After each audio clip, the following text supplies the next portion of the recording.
श्रीमद् भगवद गीता में भगवान श्री कृष्ण कहते हैं, अद्वेष्ट सर्वभूतानां मैत्रः करुणा एव च निर्ममो निरहंकारः समदुःखः सुखः शमी।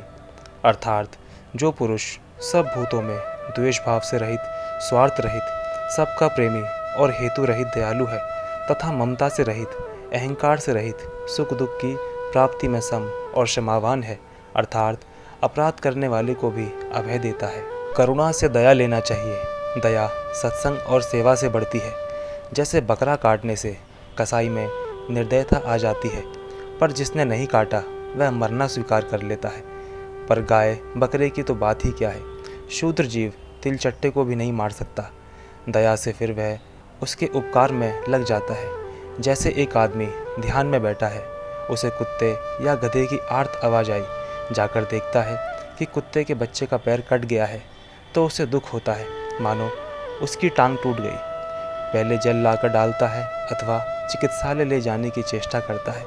यहाँ तक की कथा आती है कि दया की वृद्धि हो जाने पर पशु को मारने पर अपनी पीठ पर मारता है।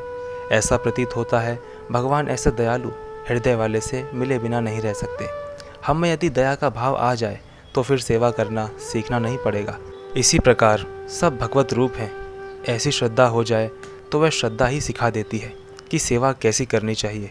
श्रद्धा नहीं हो सके तो उनमें बुरे दोष दिखे तो दया करें। दुखी अवस्था में सभी दया के पात्र हैं। दया नहीं हो सकती ऐसा नहीं कहा जा सकता। पापी अधिक दया का पात्र है, इसलिए भगवान का नाम पतित पावन है। तुम भी पतित पावन बनो, हेतु रहित उपकारी बनो। हेतु रहित जग जुग उपकारी, तुम तुम्हारे सेवक असुरारी।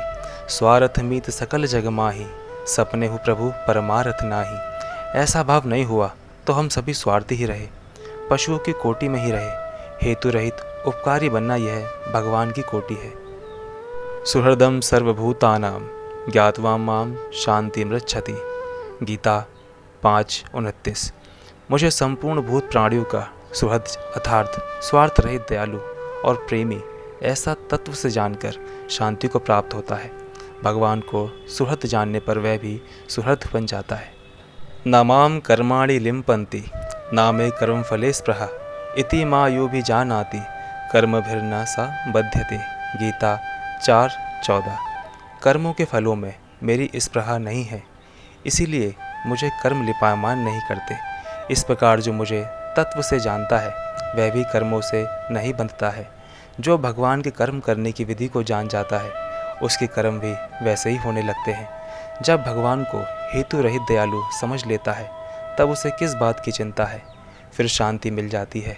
अतः हमें इस प्रकार दया के भाव की हृदय में खूब वृद्धि करने की आवश्यकता है। आतुर पुरुष की सेवा से भगवान बहुत शीघ्र दर्शन देते हैं।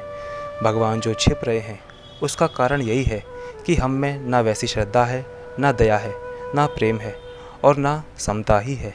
समता पूर्ण रूप से आ जाने पर तो सिद्ध ही हो जाता है। साधक में भी कुछ कुछ समता आ जाती है।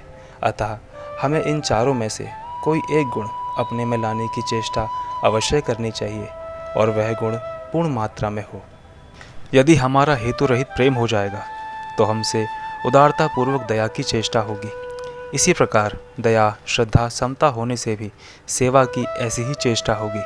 अपने शरीर का बलिदान देकर भी दूसरों की सेवा करें तो बड़ी ऊंची बात है।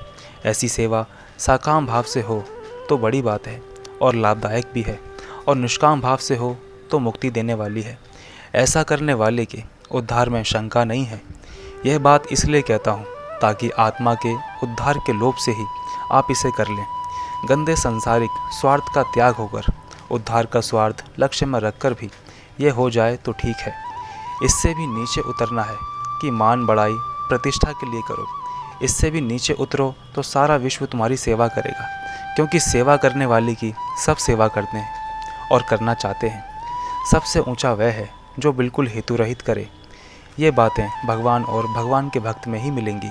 किसी हेतु को लेकर होने वाली सेवा तो बीच में छोड़ी भी जा सकती है, पर हेतु रहित सेवा छोड़ी नहीं जा सकती। अतः हेतु रहित सेवा जिस तरह सुचारू रूप से होगी वैसी और किसी स्वार्थ को लेकर की हुई सेवा नहीं होगी। भगवान का चरित्र और उनकी चेष्टा का हेतु क्या है? भगवान कहते हैं,